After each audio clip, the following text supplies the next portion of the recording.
a iniciação. Fiquem com ela. Fique à vontade. Boa noite, então, a todos.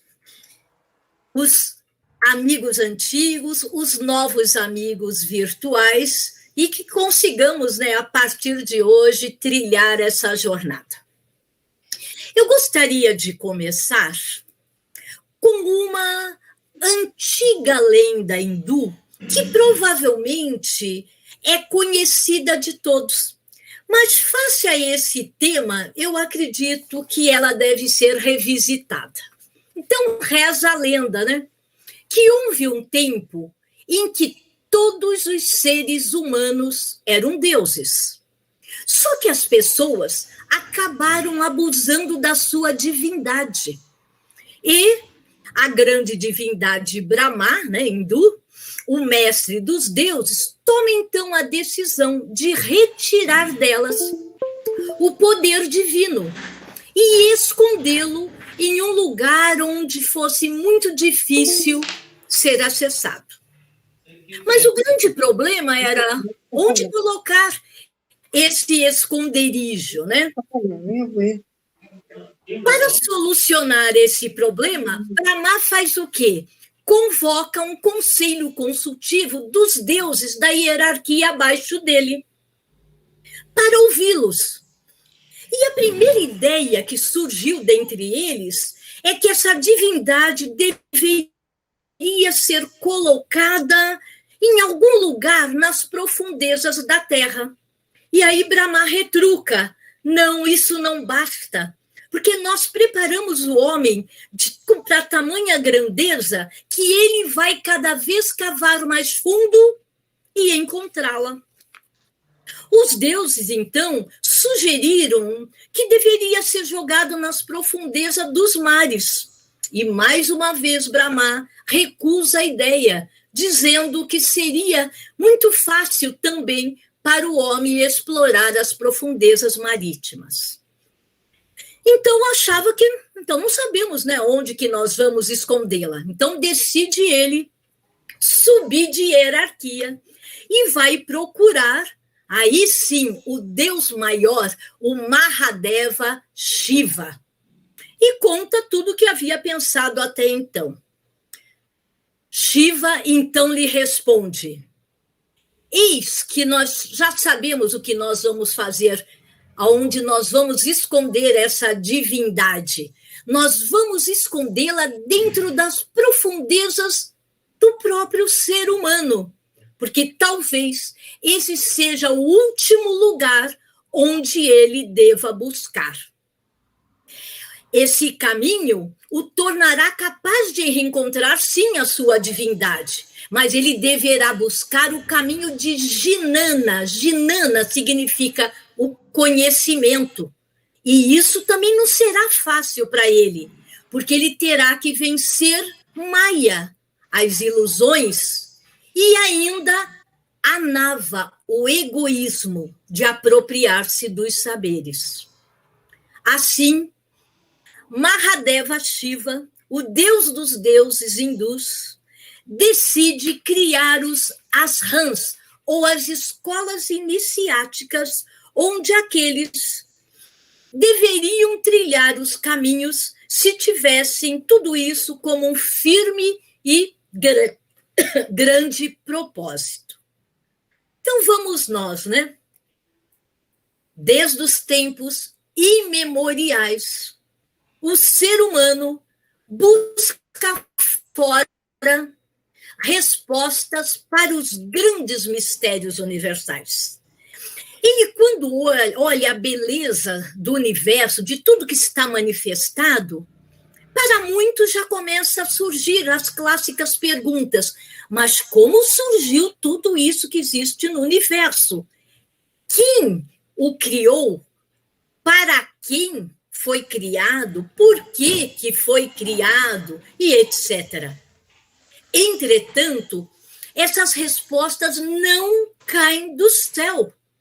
Elas devem ser buscadas, porque todo o universo ele tem uma lógica de construção. O próprio Jung já dizia que em todo caos há um cosmo. E em toda desordem aparente existe uma ordem secreta. Porque o caos, principalmente o caos na sua origem etimológica grega, ela diz, o que é o caos? Nada mais do que tudo aquilo que virá a ser, ainda de uma forma prévia, desorganizada, para sendo a lógica da grande mente universal. E aí sim, tudo aquilo que está ao porvir vai sair do mundo das ideias, o plano da ideação, para o plano da realização, ou seja, onde aquela que exigirá ação humana para se tornar real.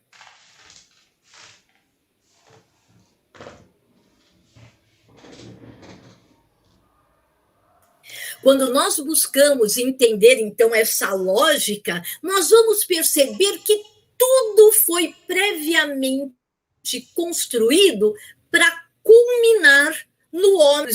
Antes, o reino mineral a ser, ele tivesse a sua construção óssea. Então, o mineral estaria ali presente. Nós temos o reino vegetal, que daria construção ao nosso sistema neurovegetativo. O reino animal, para despertar, para colocar em ação, mas com sensibilidade, emotividade. Para aí, sim, a construção desses reinos anteriores culminar no homem, que tem como propósito maior desenvolver a mente, sair até do mental concreto para já buscar o entendimento desses mistérios universais através da mente abstrata. Eu gosto dessa frase do Leon Denis, que ele diz assim, que o espírito dorme no mineral, sonha no vegetal, agita, se age através do animal, mas desperta no homem, né? No reino hominal. Porque a gente esquece que nós constituímos um reino mineral, vegetal, animal e hominal. Só que o reino hominal, ele traz em si todas as experiências anteriores, vamos chamar experiências vencedoras dos reinos anteriores, porque caberá a ele, né, que foi criado à imagem e semelhança, ao nome que nós queiramos dar, eterno, Deus, divindade, tal, não importa o nome, porque na realidade, né, essa grande energia, essa grande mente universal, ela não tem nome, ela é inominável. Nós, seres humanos, que a batizamos nas diferentes eras e locais.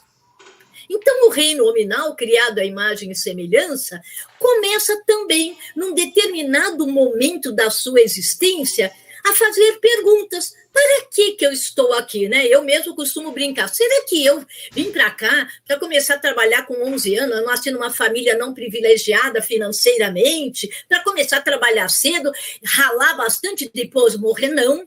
Deve ter um propósito maior que me aguarda. Qual é o papel que eu tenho nessa jornada evolutiva a cumprir, né?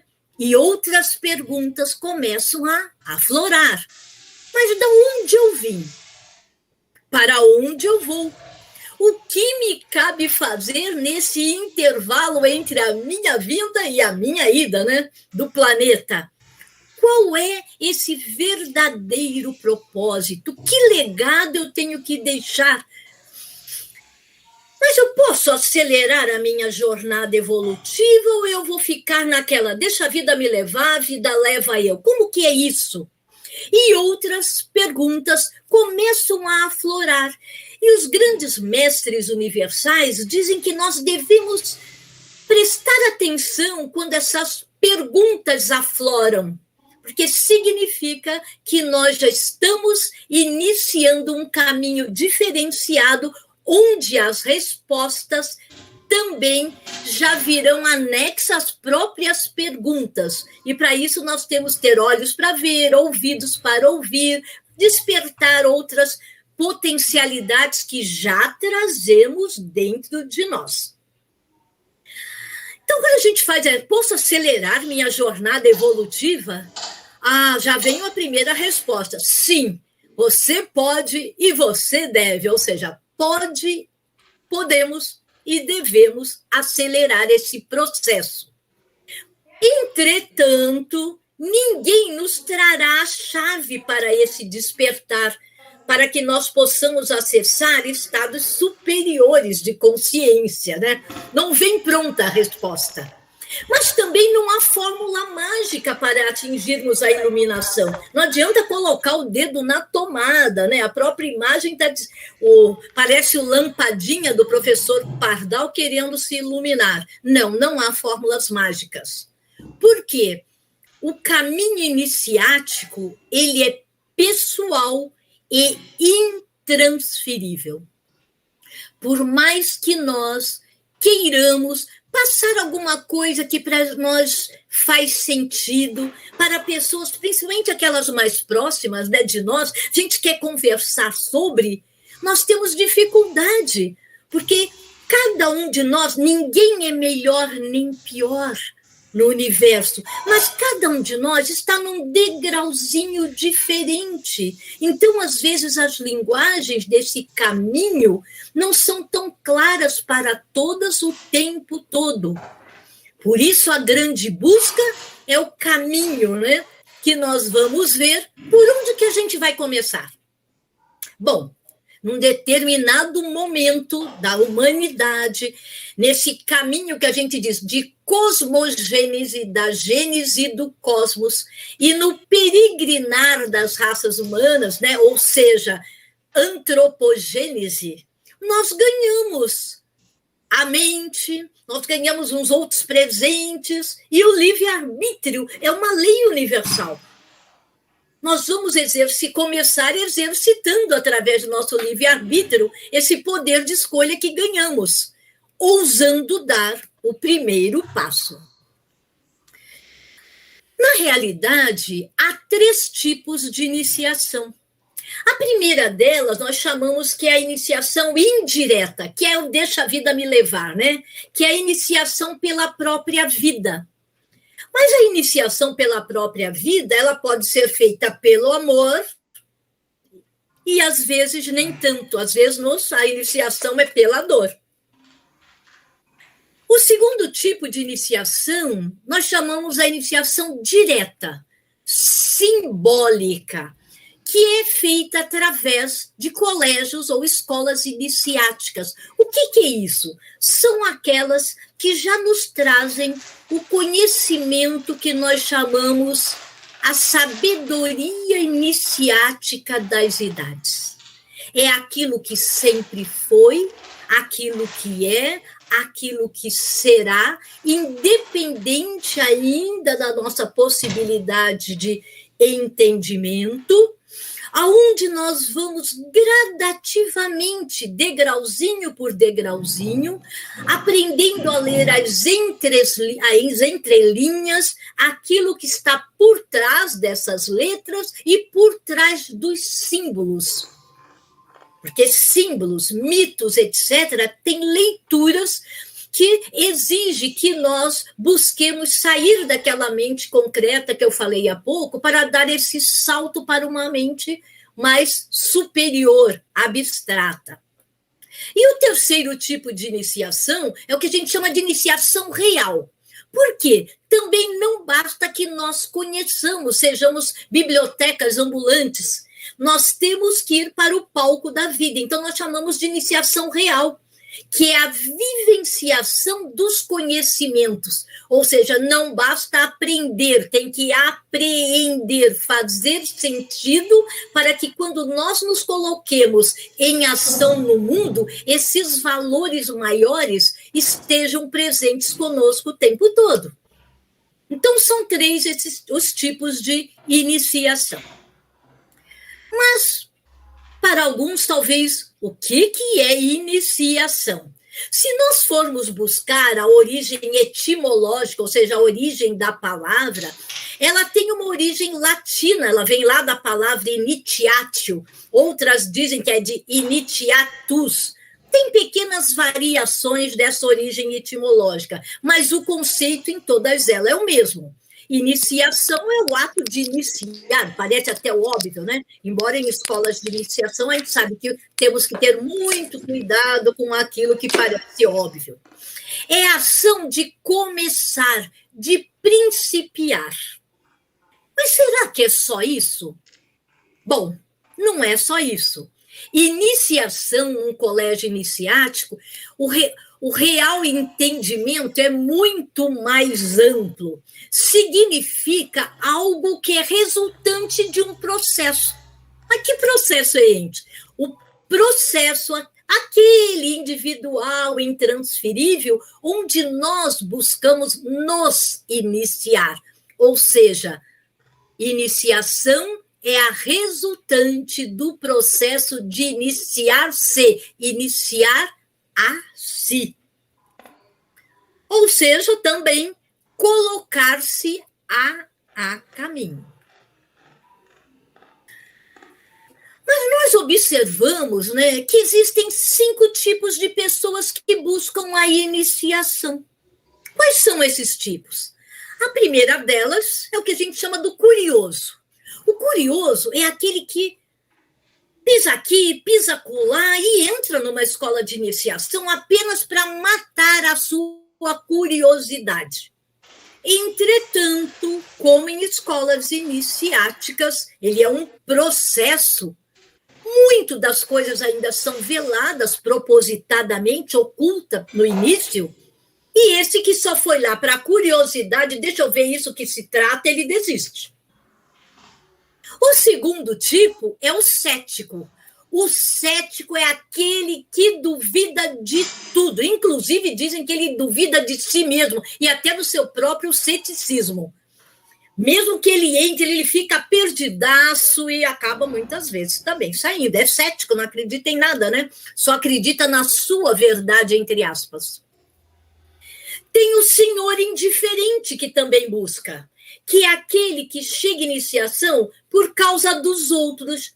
Nossa, eu já ouvi falar, tem 3 amigos meus que frequentam, estão indo, estão participando, mas ele é indiferente. E, assim como ele tanto faz, como tanto fez, também ele, como entrou, ele sai. O quarto tipo é aquele fanático. E é difícil de lidar com o fanático.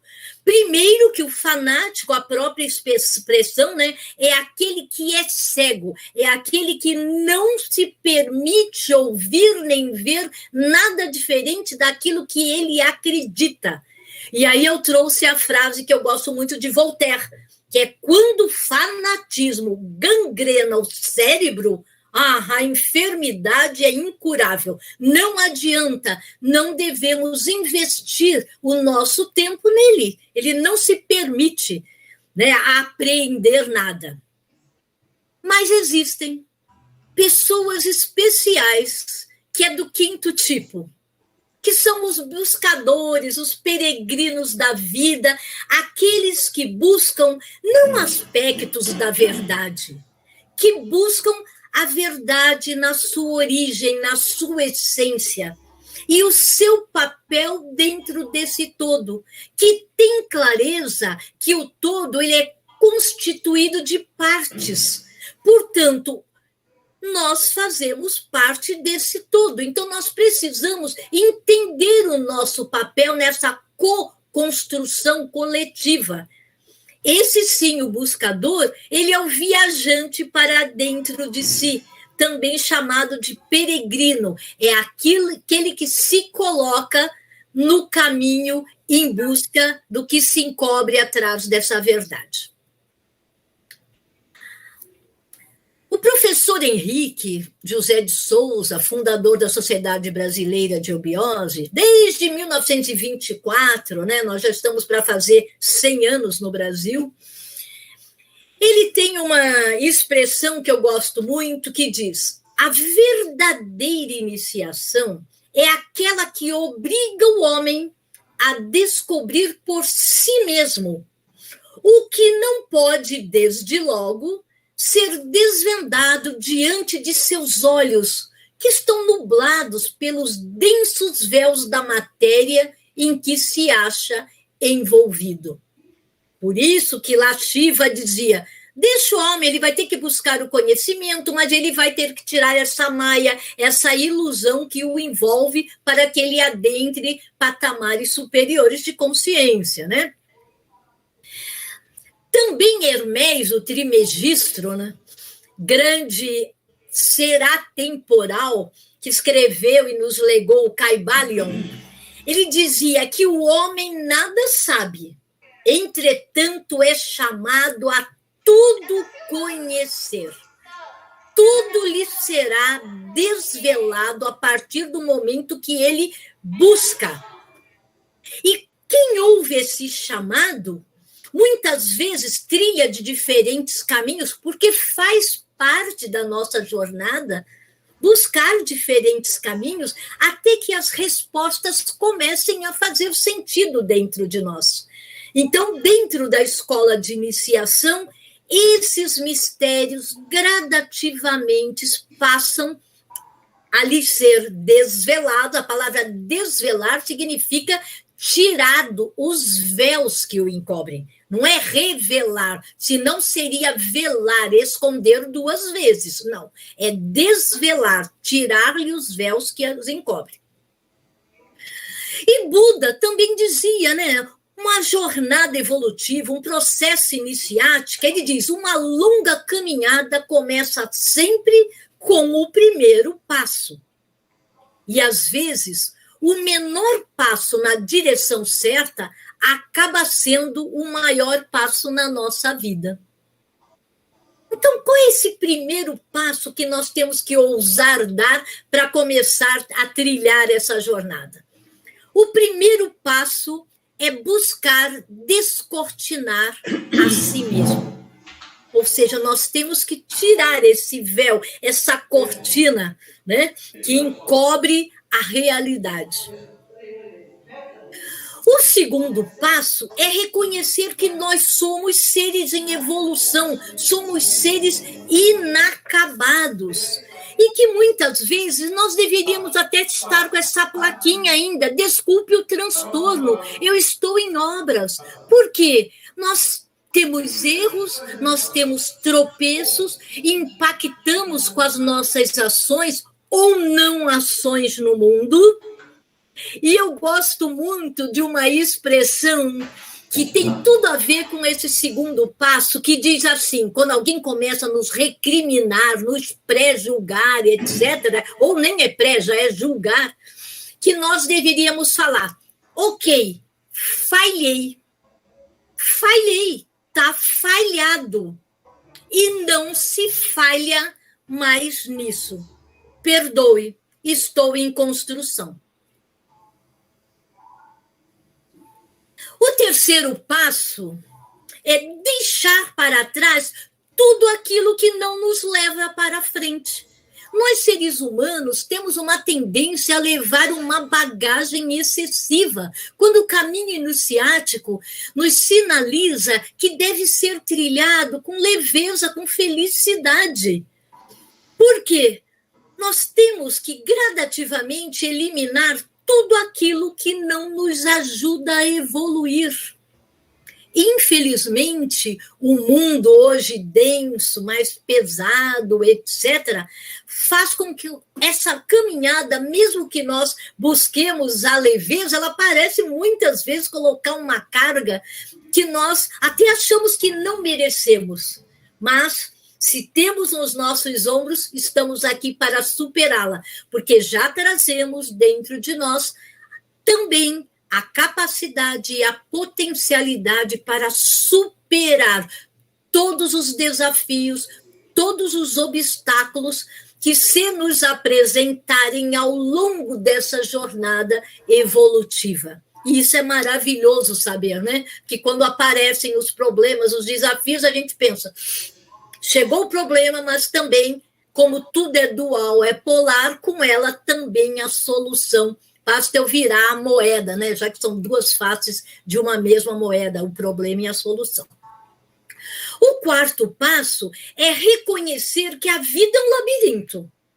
Mas um labirinto significa o quê? Que nós temos muitas opções a seguir, mas no labirinto somente há uma saída. E qual é essa saída? A saída é para dentro, que foi o tema, né, que nós propusemos para o nosso encontro de hoje. A saída é para dentro, porque o ser humano é um livro de muitos tomos. Essa expressão é de Garcia Marques, né, Gabriel Garcia Marques. E aí eu me pergunto, ele fala num outro contexto, né? Mas eu acho que se apropria aqui também. Se nós somos um livro de muitos tomos, alguns estão ainda talvez no prefácio, outros talvez nem não abriram, compraram o livro, mas ainda nem se permitiram abrir, outros já estão na metade do primeiro capítulo. Não importa. Se nós entendermos que o que nos cabe como objetivo maior é acabar de ler esse grande livro de muitos tomos, certamente seremos vencedores desse processo. Eu gosto de trazer outros pensadores quando nós falamos no caminho iniciático, né? Santo Agostinho, ele já dizia, deuses fomos e disto nos esquecemos. E olhe lá o Brahma, por que nós nos esquecemos? Porque quando nós tínhamos a divindade, ou seja, o poder de fazer e acontecer bom uso de tudo aquilo que havia nos sido legado pela grande divindade, nós fizemos mau uso delas. Então, é um esquecimento proposital para que agora nós busquemos rememorar qual é esse verdadeiro caminho evolutivo. O trabalho mais difícil é o trabalho sobre nós mesmos, né? Por isso que o trabalho aqui é no sentido do sacro ofício, ofício sagrado. Quando nós adentramos um caminho iniciático, nós não vemos a palavra trabalho como sacrifício, sim como sacro ofício. Porque se nós formos pegar o que está escrito lá no frontispício do templo de Apolo, em Delfos, na antiga Grécia, estava escrito: homem, conhece-te a ti mesmo. E a maioria ainda, acho que a maioria talvez ainda não tenha refletido sobre a importância e relevância de buscar o conhecer a si mesmo. Outras expressões dentro dessa mesma linha. Homem, desvela-te. Você é a pedra, como Michelangelo dizia, Davi, Pietà, já está contido na pedra. Nós, como divindades, seres, né, deuses fomos, estamos contidos também nessa pedra bruta. Cabe a nós devastá-la, né? Só que o caminho do autoconhecimento, ele passa pela busca. E busca significa nos colocarmos em ação para atingirmos a inteireza do ser. É a pérola que ela se forma, essa beleza, a partir do desgaste, do atrito, para chegar ao brilho, né?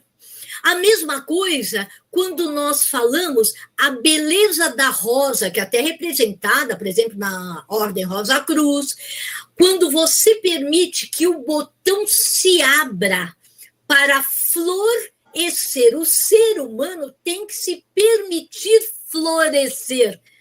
Porque, à medida que nós buscamos florescer, as respostas começam a aflorar, né? Olha lá, parece um jogo de palavras, mas é muito mais simbólico do que simplesmente jogo de palavras. Sim, o caminho é para dentro. Entramos num labirinto que faz parte da nossa vida. Nós temos que vivenciar experiências, porque nós partimos como pura energia que nós temos um dia que voltar, mas com consciência do todo, de quem nós somos e nosso papel dentro desse todo. Só que a verdadeira chave dessa felicidade, né, desse caminho do autoconhecimento, está sempre dentro de nós. E o ser humano tem muita dificuldade de olhar em direção ao seu chakra cardíaco, ao coração, onde simbolicamente nós colocamos. O ser humano está sempre buscando fora, olhando através dos outros, recriminando os caminhos dos outros e esquecendo que ele tem que fazer a viagem interna. Antes da viagem ao exterior, é a viagem ao interior. Mas por que nós nos autolimitamos? Por que nós nos autossabotamos? Se os próprios latinos têm uma expressão chamada ad majoras natus, que simboliza que nós nascemos para coisas muito maiores. Nós não nascemos só para trabalhar, ganhar dinheiro, pagar boleto e um dia ir embora, gente. Nascemos para coisas muito maiores. Nós fazemos parte da grande hierarquia construtora universal. E, às vezes, achamos que nós somos pouca coisa. Todos nós temos papel relevante nessa grande obra. Mas o que nós estamos esperando, né? Nós temos que olhar para dentro, porque é ali que existe essa força poderosa, latente e escondida, e torcendo para que nós a despertemos, para que não morra junto com esse corpo físico somente. Gosto também da frase de Francis Bacon, que diz: triste do homem que morre conhecido por todos, celebridade agora, como dizem, né?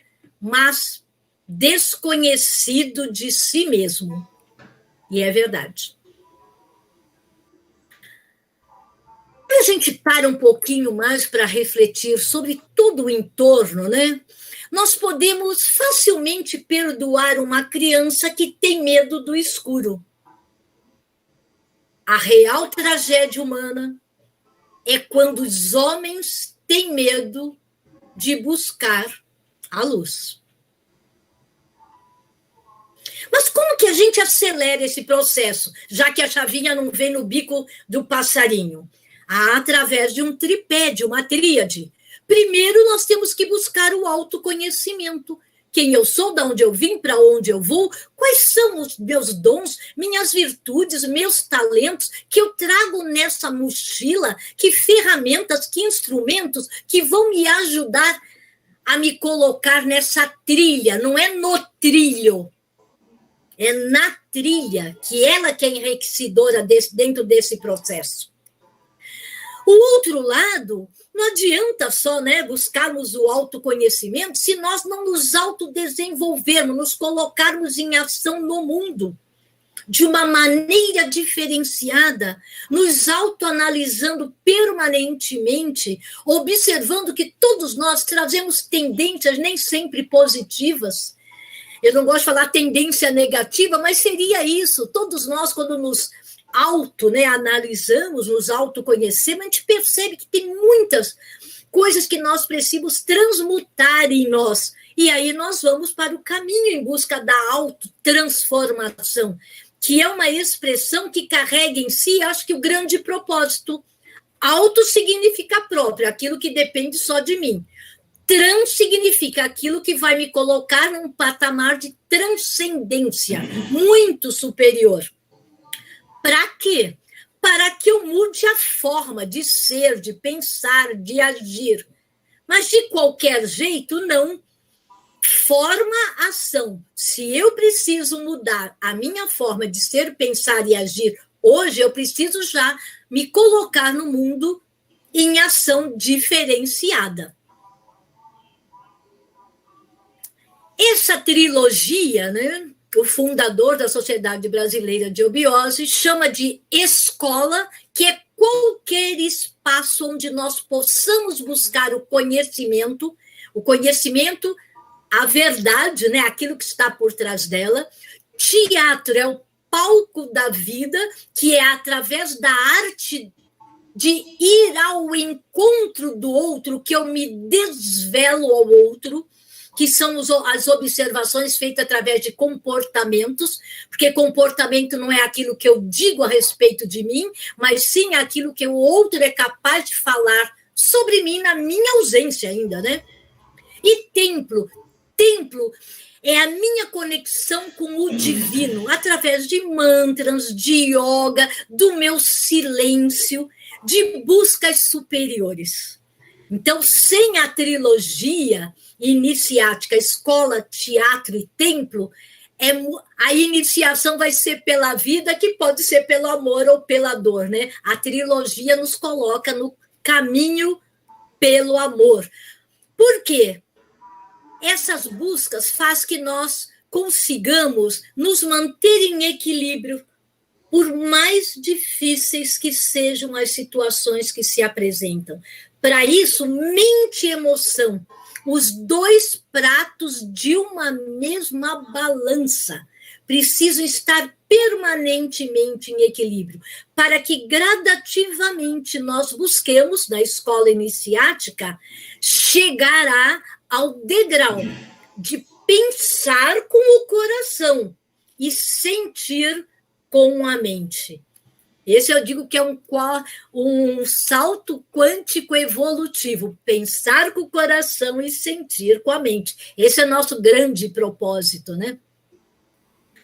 Nós estamos indo para os finalmente, e a gente diz, a senda espiritual, ou seja, o caminho espiritual, ele passa obrigatoriamente pelo coração, que é o grande dínamo, o acelerador, transmutador daquilo que a mente capta, equilibra com o coração, e aí sim nós nos colocamos através desse amor maior, universal, que vai impactar e fazer a diferença no mundo. Hoje se fala no mundo sustentável.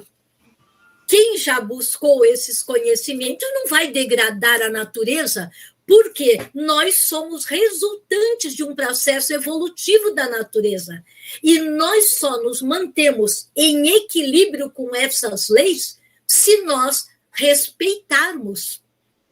Quem trabalha em grandes organizações sabe o quanto se fala dos ODS, para 2030, os caminhos para fazer acontecer, e, entretanto, ao sair da porta fora, ou daquele recinto afora, não assim age.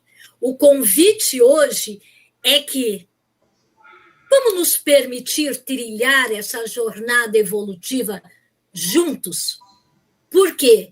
Embora a evolução, o caminho iniciático é pessoal e intransferível, ela só se complementa em termos de todo quando todos estão no mesmo patamar. Por isso que os Budas são chamados Budas de compaixão, porque eles, mesmo quando eles atingem a iluminação, eles, por compaixão, se compadecem da humanidade e retorna para sinalizar-lhes o caminho. A gente chama de avataras, Budas, Manus, seres especiais que sinalizam o caminho, mas o trilhar é nosso. Gratidão a todos e me coloco à disposição para conversarmos.